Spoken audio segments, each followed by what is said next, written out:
have to admit, you guys are going through a whole lot more. School is different now. It is different. And you have this inside of you, and your whole generation has this blanket of just lethargy, just tiredness over you. I can tell. I look when I was pulling up, the backpack on, shoulders slumped down, chin down, instead of your chin up and shoulders back. It's just like just a weariness, because you're tired. And please, parents, teachers, counselors, stop telling these kids you guys don't get tired. You're too young to get tired. That's not true. They do. You get tired of waking up. You're tired of going to bed. You may be tired of going to sleep. You're tired of turning the TV off. You're tired of everything. Tired of chores. Tired of to wash those dishes. You have to get that energy back. You have to find it. You got to find it within you, because you got a long haul ahead of you. Yep. You got goals that you have to set for yourself, and you're going to have to reach to new heights to be able to achieve them, but you can, because everything you need, it's already inside you. It's already here. Just think, God never made a single desk, but he gave us wood, gave us opposable thumbs, and said, here, take this tree, make something. Never gave us the electricity, but he gave us waterfalls. Gave us rock and said, here, make something. As long as you are trying and striving towards your goal, you will get there, if you don't let your friends talk you out of it.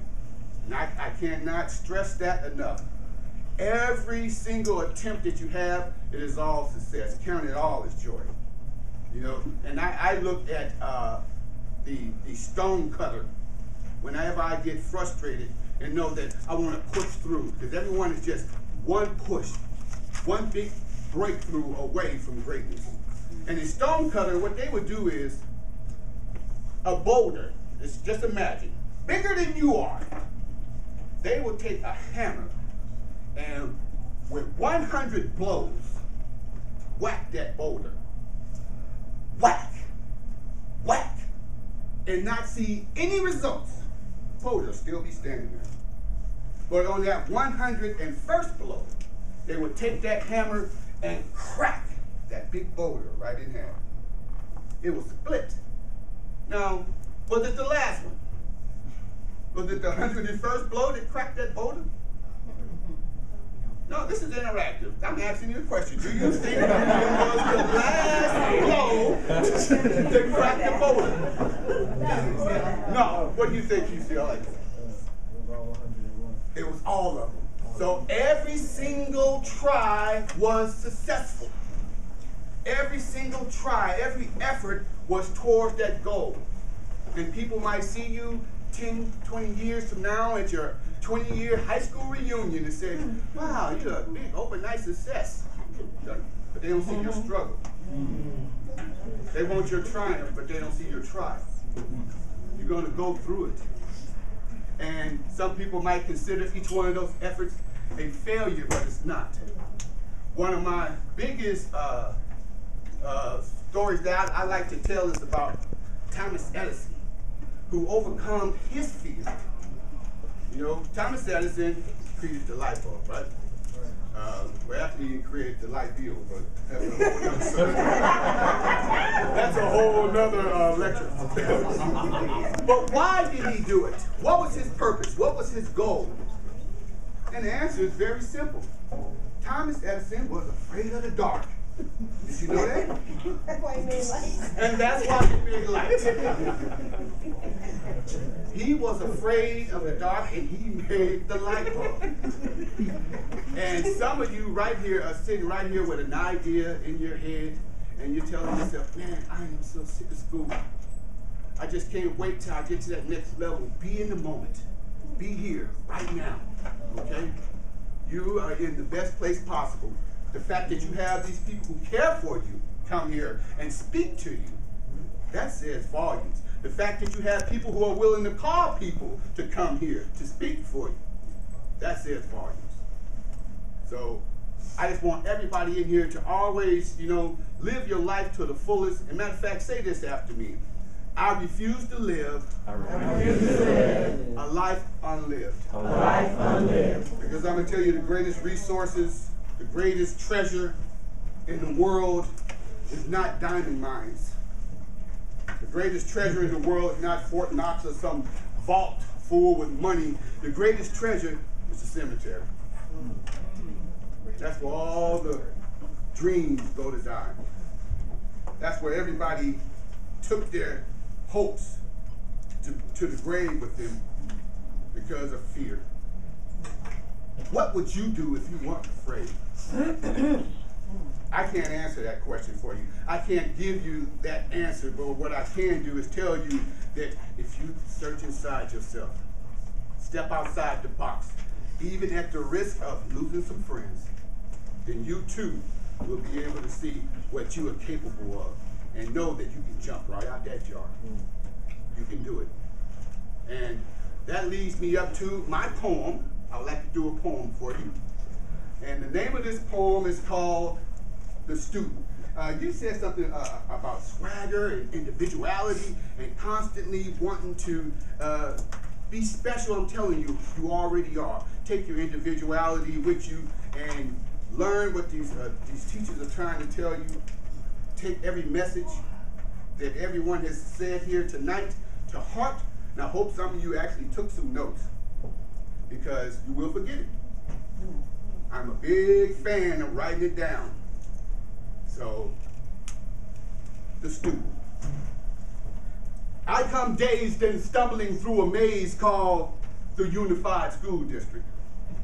I'm amused and amazed that I can see through the wool and the glaze is hazy.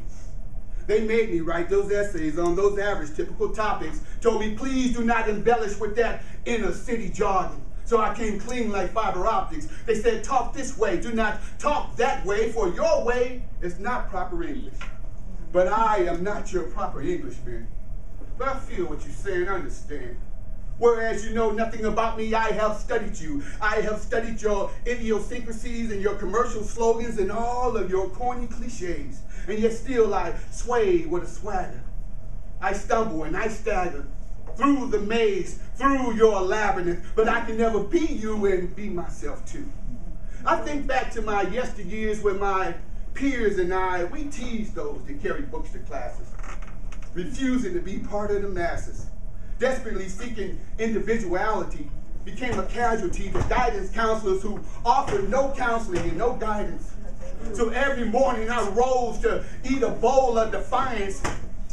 I chose alliance to no man. I was just one man, one child. It was me against the world, yo, and I was losing. Choosing to get lifted on dime bags, sitting in class rolling pencil shavings and zigzags. Yeah, I smoked one. Gave me a headache. How much more of this can I take? Man, I can't wait to graduate. Just skip the ceremony and let me levitate. With a tight fist, I gripped my diploma and I went right back to the corner and kicked it with my homies. And one by one, began to drop like flies. Victims of petty crimes and homicides and drive-bys and tales of the dark side. And many others, they just fell victim to the system. When the strong arm of the law caught him out there, slipping. Judge began handing out years like it was Halloween candy. And many of my boys, they just didn't understand me. How is it that my vocabulary seemed to progress while theirs seemed to digress? How was I able to talk for mine when to them the English language, it was like landmines blowing potholes in the game?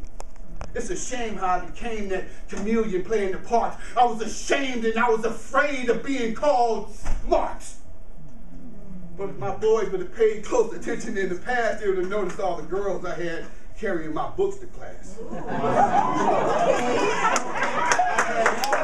And they were strategically placed all over campus. And I used to study Webster's Dictionary and the Encyclopedia Britannica, and I used to spit game with the janitor. And he hit me to Socrates and Plato and Marcus Garvey and Michelangelo and Van Gogh, but still I laid low like a schoolyard Casanova, dueling French braids and afros, trying to put some black folk on my peachy folder. Tell the truth, I was sick and tired of school. So subsequently, I graduated an A student. But I told people I got D's and C's. And cool.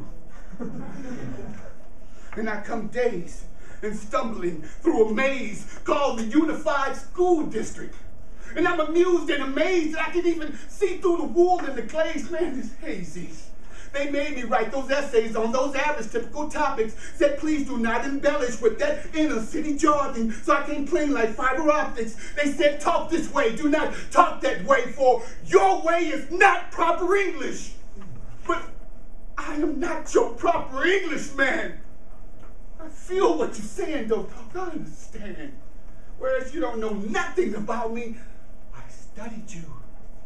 Studied your idiosyncrasies and your commercial slogans and all of those corny cliches, but I just want to sway with my own swagger.